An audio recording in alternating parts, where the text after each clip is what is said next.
And here we go with another pet portrait. This is Sienna. She is the companion dog to Cooper, whose video I posted right before this, as a matter of fact. This was kind of a double header of pet portraits this weekend, and I did both Cooper and Sienna's portraits yesterday. It was Saturday, and decided to create the videos with the footage I'd captured this morning. I used a video editing application on my iPhone called Splice.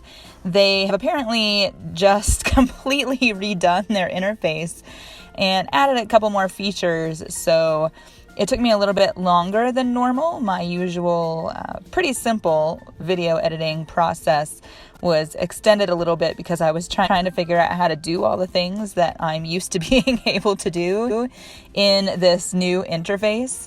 And, you know, I understand that you've got an app and you want to upgrade it, but I have that same beef with Photoshop, for instance, which keeps publishing latest updates, and they override the shortcuts that I've been using for years and years and years, which makes it really tough when I'm used to being super fast to accomplish a task, and I go in and I have to fail again because all of my old shortcuts that are, you know, motor memory at this point in my hands aren't working. And then I have to remember, oh yeah, they updated the software and this doesn't work anymore.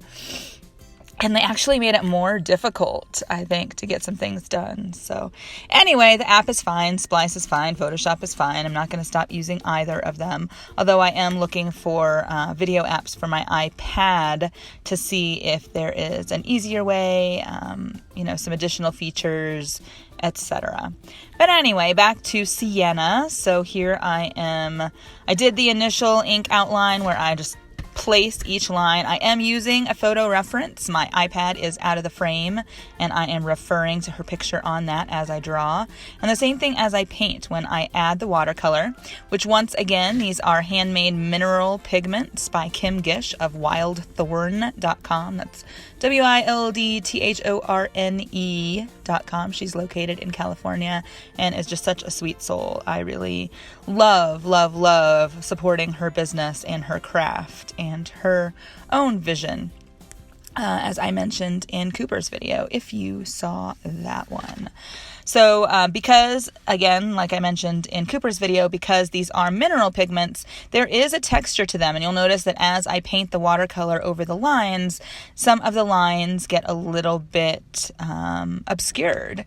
And that is why I do end up doing a final pass, usually with either my Tombow waterproof pen or a waterproof fountain brush pen, which has a brush tip. I have one that has natural bristles and one that has synthetic bristles.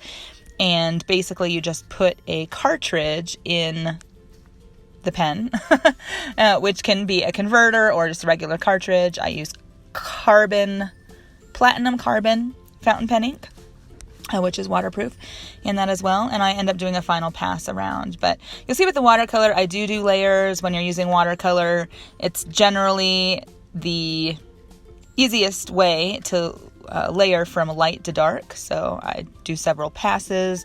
And then here I masked off a square. I masked off the same size square as I used for Cooper's portrait. So Cooper and Sienna's portraits would match, could be displayed side by side. So I'm using gouache, a metallic gouache. Gouache is basically like a thicker, opaquer watercolor. I don't even know if opaquer is a word.